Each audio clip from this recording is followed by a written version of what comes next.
Hey, welcome everybody. You're in for a treat today. This month, well, certainly up to Christmas. I'm not going to go beyond Christmas. You get to see me in this. My brand new sweater just arrived today. Big fan of Star Wars, big fan of Yoda in particular. And it says, "And Merry Christmas, I wish you." I could do it with the Yoda voice if you wish. Merry Christmas, I wish you. Anyway, on a better note, let's move into today's podcast. Step 12 in the 15-step playbook for pain relief, part 2. Hi, welcome everybody. It's Jason Barlow, RMT, and I'm here today as your therapist and as your coach to help you transform any stress, tension, and pain into health, happiness, and vitality. Last week, we started to uncover step number 12 in the 15-step playbook for pain relief, and that was the third food hazard, the first two of which were looking at sugars in your diet. The second one we looked at was grains in your diet. And the third one is dairy. So these are the top 3 food hazards from my experience, my perspective, that will ridicule the digestive system, cause more pain and symptoms in the body. And if it's something that you've had an injury from, you know, a direct cause, well, even these foods will still decelerate, that is, your ability to heal quicker. And so it's not a matter of, as you've been listening, hopefully the last few weeks, it's not a matter of completely eliminating if you don't wish to, right? Because at the end of the day, you will only do what we wish to do. And if you hear somebody say to you, "You've got to take it out your diet," you're probably going to put up some resistance. The wall's going to go up, the barrier's going to go up, nothing by way of information is going to go in. So just open. I love this quote, right? The mind is like a parachute. It works best when it is open. So just open your mind, open your ideas to this concept of what would happen if I did take dairy out of my diet? What would that look like? Is that realistic? Is it pragmatic? And my golden rule is always, as I teach my kids, it's the dose that makes the poison. It's the dose that makes the poison. Too much of anything becomes toxic. There comes a tipping point in your physiology, your biology. If you have too much sleep, if you have too much chocolate, if you have too much water, too much exercise. I think the only thing that I might argue that you can't get too much of it, well, let me talk it out, is meditation. Because the more meditation you do, the more peaceful your mind is, the more happiness you actually experience. I guess where that becomes a tipping point is if you constantly just sat in a meditative posture and you never go to work and you never see your family and you never just generally go out and enjoy day-to-day life. So I guess there is a tipping point there too. But nevertheless, something like meditation, if you train your mind, you can carry that forward and integrate it into your daily life so that you feel as though you're still in meditation, but not sat formally on a cushion. So there's my argument back to that. So dairy, what is it about dairy? Well, the big thing that I've learned over the years is that very much it can cause congestion in the body. Phlegm can develop more readily. Now, this isn't the case for every single person out there. This is where you've got to become smart and intelligent and wise about what your body is teaching you. What is your body teaching you? If you have signs and symptoms, if you have stress, tension, and pain, it is your body pleading to you. It is your body begging to you that something needs to change. The question is figuring out what is it that you're meant to change. Go get my book if you're intrigued by all of this, because in my book, I've summarized it into 15 steps. The top 15 steps that I recommend, that I follow myself, with respect of helping my body restore, regenerate, and heal, and recuperate, and relax, and rejuvenate. These are what I go to as well. And what I've done is I've formed that around 4 areas that you have the ability to control. You can't blame anybody else.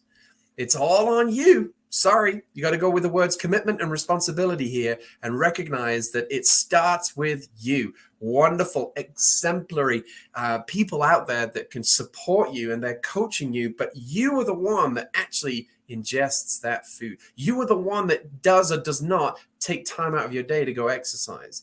You are the one that gets yourself to bed at a particular time.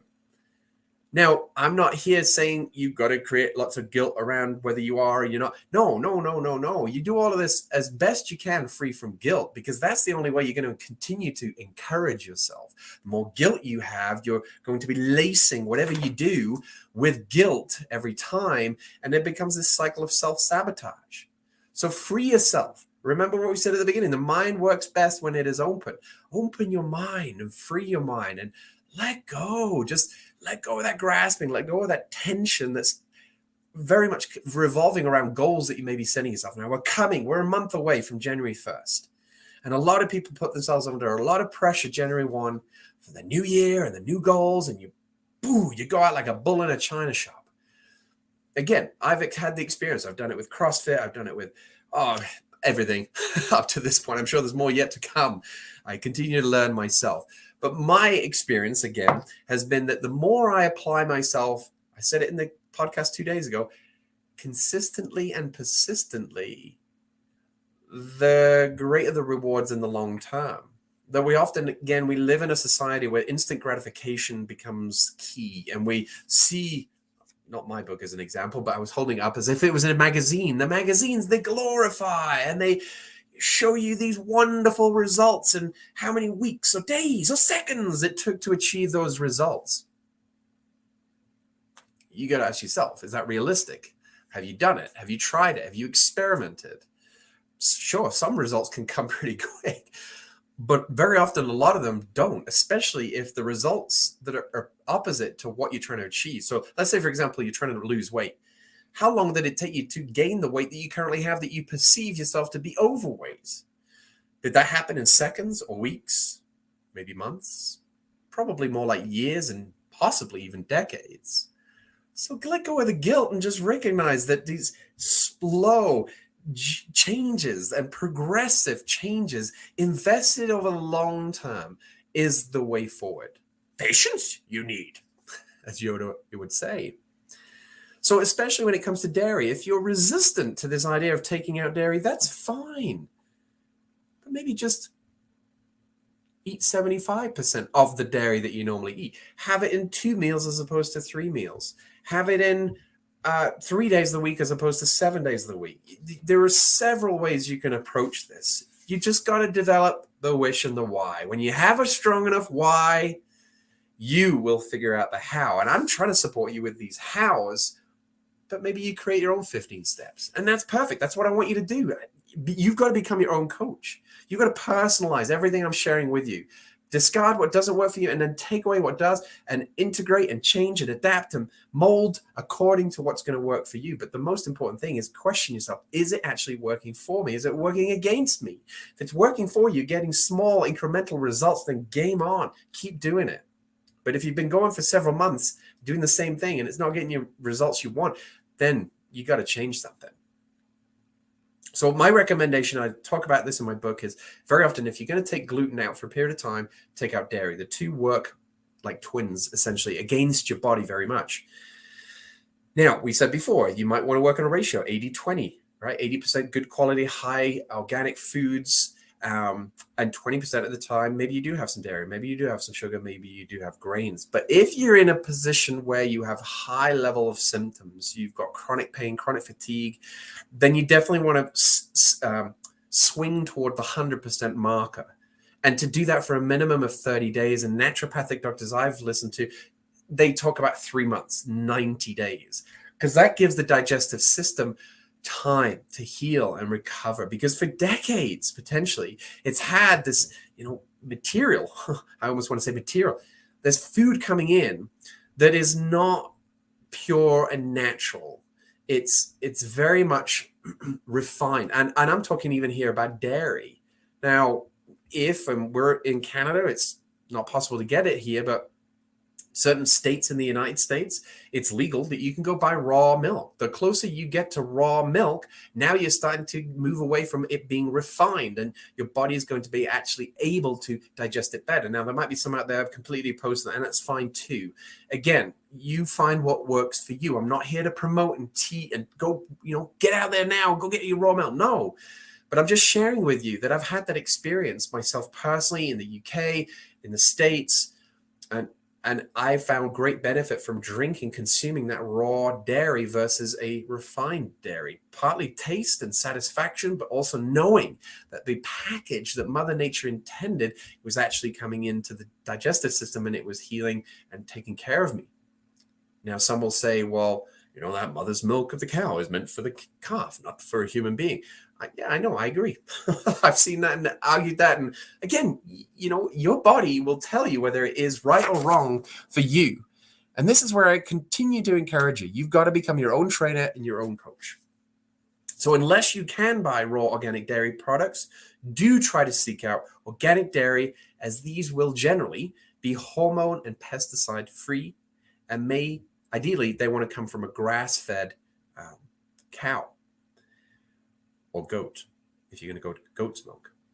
And they do say that goat's milk is more comparable, if we will, to human milk than cow's milk. So if you can't get high-quality organic dairy items, avoid eating dairy. Some of you might be saying, there is no need to eat dairy if you eat a selection of high-quality meats and produce. And if meats are not in your diet, then just stay with the word produce. Vegetables, green leafy vegetables in particular, but there are lots of healthy alternatives to having dairy in your diet. But very often when I have conversations with my parents as patients, everybody, is that they like the taste of the cheese, particularly cheese. Again, what is it you're trying to achieve? What are you prepared to do? To what extent are you prepared to go? And is it realistic and achievable? And is it something for the long term? Maybe it's a percentages game. Maybe it's just a number of days game. Again, up to you. Do go to my website. I just want to share this on the link for you. I have some free tools. And on the free tools portion of my website, and the website for you, those listening in, is jasonbarlow.rmt.com/free-tools. From there, you can see my 7-day sleep and nutrition logbook. Download that, print it out for 7 days, and then print it out for another 21 and do 28 days. And you can use this month, or you can use it leading up to Christmas and then treat yourself for Christmas, or you can start it in the new year. But educate yourself. Right now is what I'm recommending, and prepare yourself for what you may want to take on as time moves on. So go get those free tools. If you've not already, go get the free digital book. Also at my website, it'll pop up and I just ask you for an email. Give me your email and I'll give you my free digital book. If you want to get a printed copy, look out. I'm actually doing some slight edits and I'm going to be getting some of those books in here pretty soon. I'm hoping for before Christmas. If not, it's going to be early part of New Year. Otherwise, thank you for joining me today. I hope that's been a benefit. I hope Yoda and I have inspired you in some capacity and that you do wish to tackle a change in your diet, a change in your lifestyle. Thank you very much. Have a great rest of your day, and we'll see you soon.